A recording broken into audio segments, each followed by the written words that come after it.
जय कृष्ण गोस्वामी पिंडदान का कहानी सुनाने जा रहा हूँ। इसी गांव में एक ग्वाला रहता था।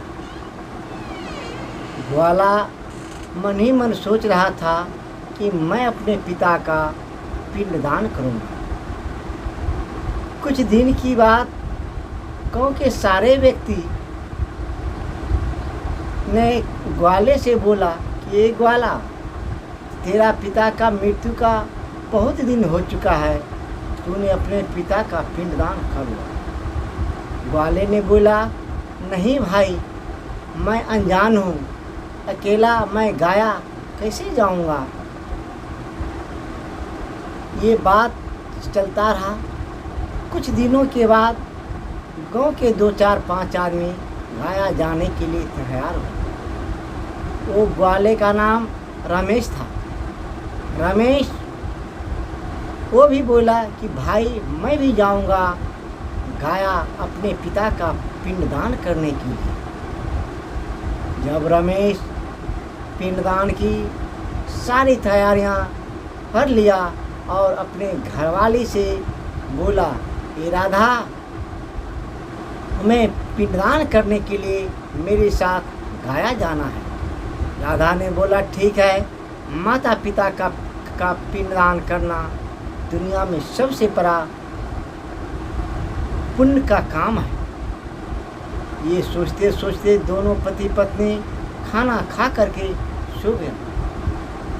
जब खाना खा करके सो गया तो आधी रात में उनके पिता सपने में बोलने लगा, ओ बेटा रमेश, ओ बेटा रमेश, तू बेटा जाग रहा है कि सो रहा है कि तू बीच में है, तू मुझे बताओ।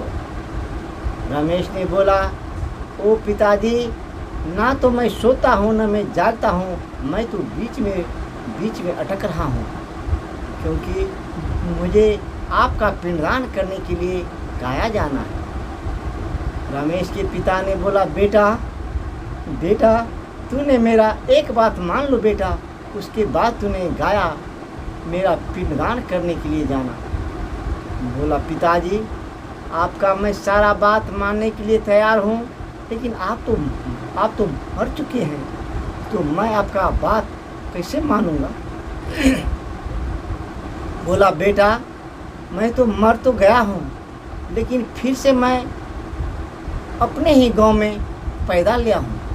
बोला, अरे आप कहाँ पैदा लिए हैं। बेटा, मैं फलाने कोरी के यहाँ, फलाने मेहता के यहाँ, मैंने गोले रंग का बैल जो है वो बैल मैं ही हूँ। मैंने उस मेहते का कर्ज खा के मर गया था। मैंने जिंदे में उसका कर्ज अदा नहीं कर पाया था बेटा। मैंने जिंदे में उसका कर्ज अदा नहीं कर पाया था बेटा, इसलिए मुझे मरने के बाद भी उसका कर्ज चुकाना पड़ रहा है। मैंने बैल बन करके उसके खेतों में हल खींचता हूँ और कर्ज अदा करता हूँ। अगर तुम मेरा पिंडदान करना चाहते हो तो कल सुबह मेहता जी के यहाँ जाओ और मेहता जी से कहना कि हे मेहता जी, मैंने आपसे हाथ जोड़ के कहता हूँ कि मेरा पिता आपका कर्ज खा करके स्वर्गवास हो गया है, इसलिए मुझे उधार कर दे। अगर वो मेहता जी मान गया तो उसे कुछ पैसे दे करके मुझे कर्ज से उत्तीर्ण कर देना, ना माना तो बोलना कि 1 लोटा पानी पी करके मुझे उधार कर दो। रमेश सपने में ये बात कर रहा था, इतने में उसका आँख खुल गया।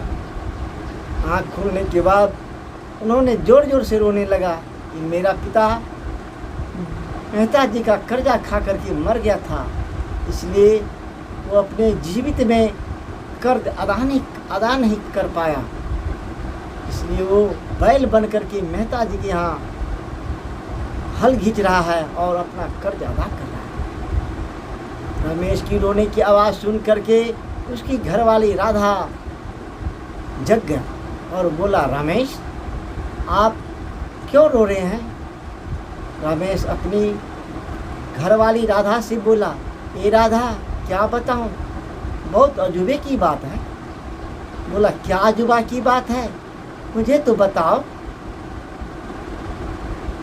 रमेश ने बोला, ए राधा, मैंने अभी सो रहा था, मैंने सपने में देखा कि मेरा पिता मेरे पास आया है और मेरा पिता हमसे बोल रहा है कि बेटा रमेश, तू मेरा पिंडदान करने के लिए गाया जा रहे हो, लेकिन मैंने मेहता जी का कर्ज खा करके मर गया। मैं जिंदे में उसका कर्ज अदा नहीं कर पाया, इसलिए मैंने बैल बन करके उसके यहाँ हल खींच रहा हूँ और कर्ज अदा कर रहा हूँ। मैंने गोले रंग का बैल मैं ही हूँ, उसके दरवाजे पे सबसे मजबूत सबसे बड़ा बैल मैं ही हूँ।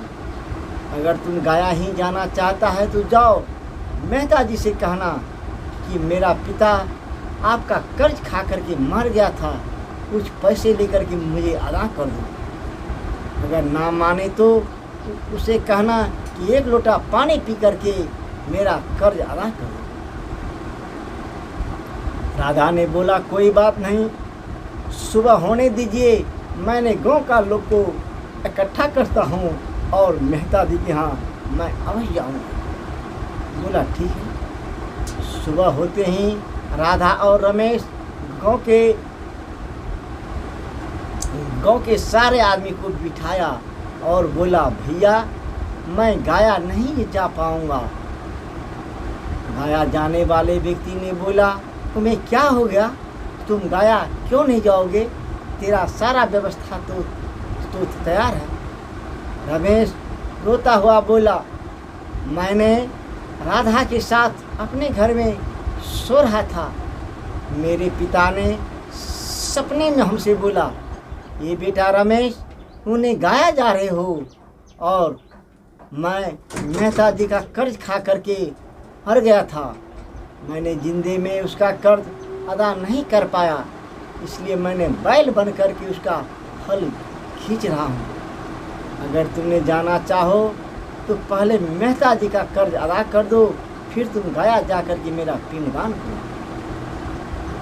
गांव के लोग ने बोला, ठीक है, सब मिल करके मेहता जी के यहाँ चलो और मेहता जी को कहेंगे। गांव के सारे व्यक्ति मेहता जी के यहाँ गए। मेहता जी ने अचानक सारे व्यक्ति को आए हुए देख करके बोला, भाई आओ बैठो। सबों को बैठने के लिए बिस्तारा दिया और अपने घरवाली से बोला कि तुम्हें चाय बनाओ और सबको पिलाओ। मेहता जी ने सबको चाय पिलाया और बोला, भाई आप लोग मेरे दरवाजे पे कैसे आए हैं, हमसे कोई गलती तो नहीं हो गया। रमेश की घरवाली हाथ जोड़ते हुए बोला, नहीं मेहता जी, आपसे कोई गलती नहीं हुआ, गलती तो हमारे पिता से हुआ कि आपका कर्ज खा करके जिंदे में कर्ज अदा नहीं कर पाया, इसलिए वो मर गया और मैं आज पिंडदान करने के लिए गाया जा रहा हूँ। सो मुझे याद है कि मेरा पिता आपका कर्ज खा करके मर गया है, मुझे कुछ पैसे लेकर के अदा कर दो, फिर मैं गाया जाऊंगा। तो मेहता जी ने अपना पुराना बही खाता निकाला और देखने लगा। रमेश जी बोला, ए रमेश, तेरा पिता मेरा कोई कर्ज नहीं खाया है और न मैंने दिया है, तो मैं अदा किस बात का करूं और मैंने तो तुमसे कैसे पैसा लूँ। बोला, हे मेहता जी, अगर आप मेरे पिताजी को कर्ज नहीं दिए हैं तो आप ऐसा करें, हम मेरे हाथों से एक लोटा पानी पी लें और हमें कहे कि जाओ, तेरा पिता जो कर्ज खाया मैं उसे अदा कर रहा हूँ। इतना कह करके आप मेरे हाथों से एक लोटा पानी पी लीजिए। गाँव के सारे लोग बोलने लगा, रमेश ठीक ही कहता है, राधा ठीक ही कहता है, अगर आपने कर्ज नहीं दिया है तो आप रमेश के और राधा के हाथों से एक लोटा पानी पी करके उसे कहिए कि मैंने तेरा बाप का खाया हुआ कर्ज अदा कर रहा हूँ। मेहता जी ने बोला ठीक है, लाओ कुएं से 1 लोटा पानी भर के लाओ। अब रमेश और राधा दोनों मिल करके पानी भर के लाया और 1 लोटा पानी लेकर के राधा और रमेश मेहता जी के हाथ में दिया।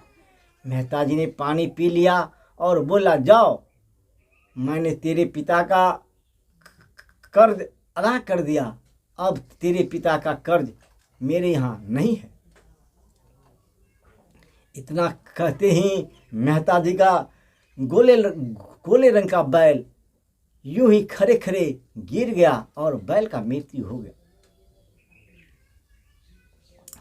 रमेश रोता हुआ बोला कि मेहता जी, उन्हें देख लिया कि मेरा पिता ने आपका कर्ज खा करके मरा, तो बैल बन करके आपके यहाँ बह रहा था, आप आज अदा कर दिए तो मेरा पिता का आज मृत्यु हो गया। अब मैं गाया पिंडदान करने के लिए जाऊंगा। रमेश और राधा सारे साथियों के साथ गाया पिंडदान करने के लिए चला गया और गाया में खुशी खुशी पिंडदान किया। और पिंडदान करने के बाद उसका अच्छा से भोज भात किया। और वो बैल जो मरा था, उस बैल को रमेश और राधा उठा करके बैलगाड़ी पे ले जा करके एक गड्ढा में दफन कर दिया और उसका अंतिम संस्कार किया। अपने गले में हल्के लेकर के उसका पितृभोज किया और फिर गाया जाने के बाद खुशी खुशी पिंडदान किया। और पिंडदान करने के बाद फिर से गांव में गयारी भोज किया। अब रमेश का पिता का पिंडदान का कहानी समाप्त हो गया।